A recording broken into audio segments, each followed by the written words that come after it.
Underground magical golden statue restoration. ये कैसा गांव है, जब देखो तब बारिश, हर 4-5 दिनों में तेज बारिश। गांव वाले बड़े परेशान हो गए थे इस बारिश की वजह से। इतनी ज्यादा बारिश कि पानी से जमीनें धंसती जा रही थी। आगे चल के गांव के सारे घर जमीन के अंदर धंस न जाएंगे, ऐसा डर लगने लगा था गांव के लोगों को। अब तो गांव वाले गांव छोड़कर जाने का भी सोचने लगे थे। एक बार माधव नाम का आदमी काम से घर वापस आ रहा था कि फिर से तेज बारिश चालू हो जाती है, जिस वजह से माधव एक पेड़ के नीचे रुक जाता है। अरे ये क्या, अभी ही बारिश चालू होनी थी, थोड़ी देर रुकती तो घर जा पाता मैं, पर अब बहुत हो गया। बहुत परेशान करके छोड़ा है बारिश ने इस गांव को। हर 4-5 दिनों में बारिश, अब तो मैं ये गांव छोड़कर चला ही जाऊंगा। ऐसा सोचकर माधव उस पेड़ के नीचे बारिश रुकने का इंतजार करता रहता है, पर बारिश है कि रुकने का नाम ही नहीं लेती। काफी देर हो जाती है। तब माधव सोचता है, अब तो बारिश रुकने से रही, चलो लगता है भीगते ही जाना पड़ेगा घर। ये सोचकर माधव बारिश में भीगते हुए घर के लिए निकलता है। वो चलते ही रहता है कि एकदम से उसके पैरों को पत्थर लगता है और पत्थर से टकराकर वो नीचे गिर जाता है। पत्थर को थोड़ी मिट्टी लगी हुई रहती है, जिससे उसे कुछ समझ में नहीं आता कि वो पत्थर है या कोई और चीज। धत तेरी की, ये पत्थर भी ना बीच रास्ते में ऐसा गिरा है जैसे कि मेरी राह देख रहा हो। पर ये बीच रास्ते में आया कैसे? कुछ अलग भी दिख रहा है, इसे फोड़ के देखता हूँ। ये सोचकर माधव उस पत्थर को फोड़ने लगता है। जब माधव पत्थर को फोड़ रहा था तब टन टन ऐसी आवाज आ रही थी। माधव बार बार फोड़ने की कोशिश करता है, पर पत्थर टूटता नहीं, बल्कि टन टन ऐसी आवाजें आती ही रहती है। कमाल है, ये कैसी आवाज आ रही है? ये पत्थर है या कोई धातु है? लेकिन ये कैसे हो सकता है? अभी कैसे पता करूं? रात में सड़क की खुदाई भी मुश्किल हो जाएगी, लेकिन कुछ तो करना पड़ेगा। ऐसा सोचकर माधव जहां वो पत्थर होता है वहां पर डू नॉट क्रॉस का बोर्ड लगा देता है और घर चला आता है। दूसरे दिन सवेरे सवेरे माधव उसी पत्थर की जगह पर जाता है, पर तब तक उस जगह पर कुछ नहीं रहता। माधव सोच में गिर जाता है, अरे आखिर रात भर में यहाँ से वो पत्थर गया कहाँ? मैंने डू नॉट क्रॉस का बोर्ड भी लगवाया था, पर अब वो पत्थर गायब हो गया है। चलो ये बात जमींदार को बताता हूँ। माधव जमींदार के पास जाता है और रात में घटी सारी घटना बताता है। तब जमींदार कहता है, अरे माधव, ऐसा कैसे हो सकता है? फिर भी बारिश रुक जाने दो, फिर सोचते हैं कि क्या करना है।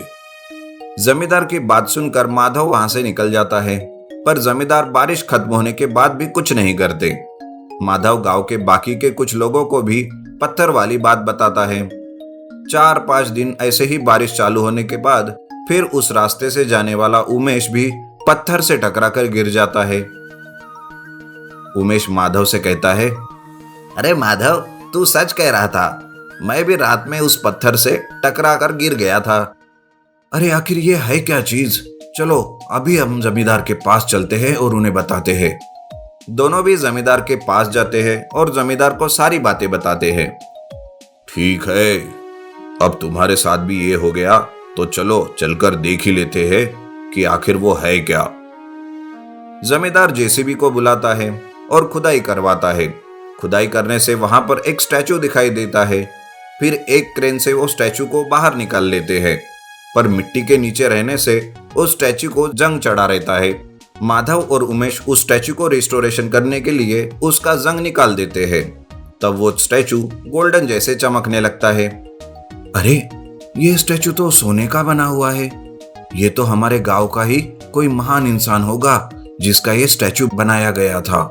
अब हम इसका रिस्टोरेशन करके अपने गांव में लगाएंगे। इससे अपना ही गांव गोल्डन स्टैचू वाला गांव करके फेमस हो जाएगा। इस तरह उस गोल्डन स्टैचू का रिस्टोरेशन किया जाता है और उसे चौराहे पर लगाया जाता है। और चौराहे पर लगाने के बाद अचानक गांव की बारिश बंद हो जाती है, जिसकी वजह से सारे गांव वाले चकित हो जाते हैं। फिर उस दिन से गांव वाले बारिश से मुक्त हो जाते हैं और गांव छोड़कर जाने का निर्णय भी रद्द करते हैं। इस तरह से वो गांव में ही हंसी खुशी रहने लगते हैं। Underground magical gold making well.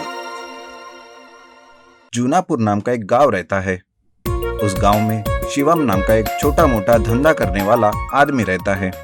वो पैसा कमाने की बहुत कोशिश करता है, लेकिन उसे वो जीत नहीं मिलती जो एक आम धंधा करने वाले को मिलती है। एक दिन ऐसे ही वो अपना काफी सारा रुपया धंधे में डुबा देता है। नाराज होकर रात को वो घर जाता रहता है। तभी जाते जाते उसे रास्ते में एक बूढ़ी औरत मिलती है। शिवम उससे पूछता है, अरे माँ जी, आप इतने रात गए अकेली कहाँ जा रही हो? आप कहो तो कहीं आपको छोड़ दूं? नहीं नहीं बेटा, मेरा कोई ठिकाना नहीं है।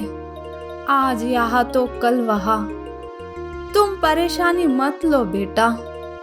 तुम कहाँ जा रहे हो? मैं तो अपने घर जा रहा हूँ चाची, लेकिन आपको छोड़कर जाऊंगा। बताओ चाची, कहाँ छोड़ूं आपको? अरे बेटा, मुझे तो बस अगले चौक में ही जाना है। मैं चली जाऊंगी, लेकिन तुम क्यों इतना नाराज हो बेटा? शिवम अपने सारे धंधे की बात उस बूढ़ी चाची को बता देता है। चाची भी बड़ी हैरानी से शिवम की सारी बातें सुन लेती है। पूरी बात कहने के बाद शिवम कहता है, अब आप ही बताओ चाची, ऐसे में मैं क्या करूं? मुझे कुछ समझ नहीं आ रहा है। इसका एक रास्ता मेरे पास है बेटा। अगर तुम जाने में कामयाब हो गए तो तुम्हारा सारा कष्ट खत्म हो जाएगा। क्या सच में ऐसा हो सकता है चाची? हाँ बेटा, लेकिन उस रास्ते में जाने के लिए बहुत बड़ी हिम्मत रखनी होगी, क्योंकि वो रास्ता बहुत खतरनाक है। आप वो रास्ता बता दीजिए चाची, क्योंकि उस रास्ते पर चलने के सिवा मेरे पास और कोई रास्ता नहीं। ठीक है बेटा, यहाँ से कुछ 50 कोस दूर एक जंगल है।